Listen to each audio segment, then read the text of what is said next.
Okay, so for today's class, I'm using a couple of hand weights and also a Swiss ball, but if you don't have any of this equipment, it's all good. You can just use a regular chair and not use any weights, or you might even just grab a couple of cans or something like that from the cupboard. We're just going to start by placing the feet about hip width apart. We want to have a nice length up into the spine, sitting up nice and tall. And if you do have weights, just grabbing hold of those now. And we're just going to start to have the palms facing inward, bringing the hands to the shoulders, and we're just starting to do a little shoulder press here. So just reaching the arms up and lowering them back down. And as we do this, imagining that you are lifting up from the pelvic floor, finding a long length from the low back all the way up to the top of the head, taking any tension out of the hips by just softening through the lower body, the glutes. And then I just want you to bring the hands in front of you and then press them back up. So we're starting to bring the forearms together and bringing them out and lifting them back up. Keeping a nice softness through the elbows. The elbows are slightly below the shoulders. Keeping the shoulders away from the ears. Keeping the core engaged, pressing up and squeezing through the chest here as you close those forearms together. Awesome work. We're doing an upper body and core workout today. And amazing work. Just lowering the arms down, rolling the shoulders away from the ears. We're just going to start to do a little bicep curl. So palms are facing inward towards the shoulders and keeping the elbows locked in as you start to lift and lower. So just moving through the lower arms, through the forearms, keeping the top of the arms nice and still and stable. Core is engaged. Pelvis is in a nice neutral. Just imagining that the head is balancing over the heart, heart over the pelvis. There's a beautiful long line here. Now we're just going to stay with a half range here, just bringing the arms down to the waist and then squeezing up towards the shoulders. So it's a upper motion here. We're just working through this top range, really bringing the mind to the muscles here through the biceps. Now lowering it down, and we're starting to go down into that low range. So dropping all the way down, squeezing up to the waist or just slightly above. And we're just working through that lower range. Elbows are nice and tight towards the side waist here, squeezing into those biceps, keeping the neck nice and relaxed. Jaw is nice and soft and relaxed. Right, let's just take a nice stretch forward, pressing the hips back as you lengthen the arms forward and just lowering the head down towards the legs. Awesome work. Coming back up, placing your weights down if you have them. Just taking a moment here to find a nice neutral spine and bringing the hands onto the hips. So finding that nice neutral here. Feet are about hip width apart again. We're just tilting the hips side to side. So lifting up onto one side and then the other. So what we really want to imagine we're doing here is nothing else is moving except for the hips. So you are literally just rocking from one side to the other with the pelvis, lifting one hip up nice and high, coming back through center and lifting up the other way. Keeping the core engaged, imagining you are pressing the navel in towards the spine, closing the ribs. Now let's bring the chin to the chest, tucking the tailbone under, and then we are opening up the chest and allowing the tailbone to untuck. Keep this going. So it's kind of a little cat-cow in a seated position, opening the heart center up towards the ceiling, looking up, and then starting to look down towards the belly as you tuck the tailbone and bring the head down.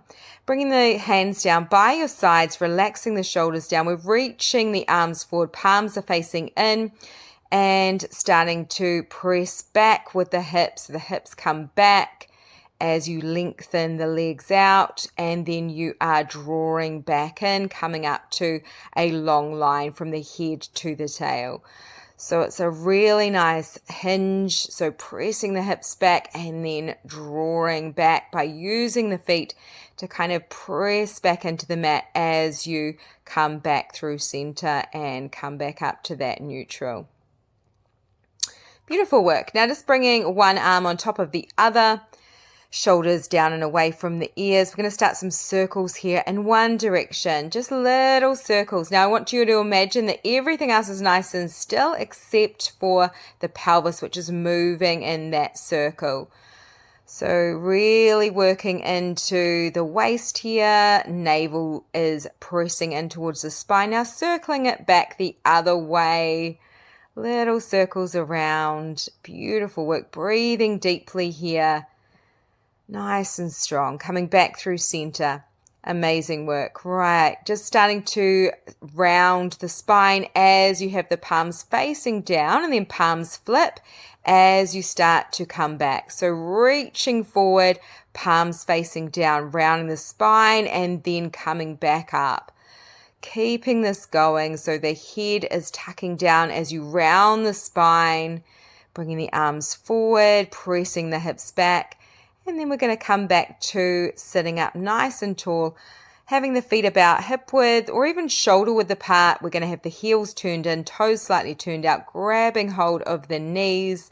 And from here, you're just starting to kind of find a little bit of movement through the pelvis here, maybe tucking the tailbone under and then starting to bring the tailbone into a neutral. Now just lifting one heel and then the other. You can have the hands placed onto the hips here as you do this, finding some stability, finding some balance and mobility. Then coming all the way down onto your ball, supporting the whole spine onto the ball here. And we're just starting to reach beyond each knee. So reaching up, exhale, inhale, coming back. And looking at the belly, really engaging into that core here. Little bit of a twist up, getting into those obliques. Amazing work. Now just taking a moment here to allow the whole body just to shift back onto the ball, letting the head drape over the ball. This should be really nice and comfy as you come high onto those toes. And just start to rock backwards and forwards. You might want to bring the hands onto the heart center. Breathing here, taking some time to really relax into this, but starting to really find a nice stretch out and a bit of strength into the back of the legs, into the calf muscles. Opening up that heart, relaxing the belly. Awesome. And then just coming off of your ball, we're coming down to a forward fold. We're going to come to a downward facing dog. So feet are about hip width apart, making sure you can't see your heels when you look down between your feet. We want to have the hands about shoulder width apart, pressing the belly towards the top of the legs, lifting the hips up towards the ceiling. You might start a little bit of a walk of the dog, so maybe bending one knee and then the other, trying to bring the top of the knee towards the belly towards the top of the leg. Just taking some time here to find some length through the back of the legs as well as the back of the torso. Shoulders are relaxed, head and neck are just soft and relaxed here. And then let the heels soften down towards the mat. Lifting that right leg up, three-legged dog, and then starting to bring the knee in towards the chest, placing the foot down between the hands, stepping forward and folding forward into your forward fold. Inhale, coming to a halfway lift. Exhale, folding forward. And then stepping back into a plank. You can come to a high plank or maybe dropping the knees to your low plank. And then we're going to come back to a child's pose and then rounding the spine and starting to lift back up into your downward facing dog. And then to finish off, lifting the left leg, three-legged dog, stepping the left foot between the hands, and then stepping the right foot forward and folding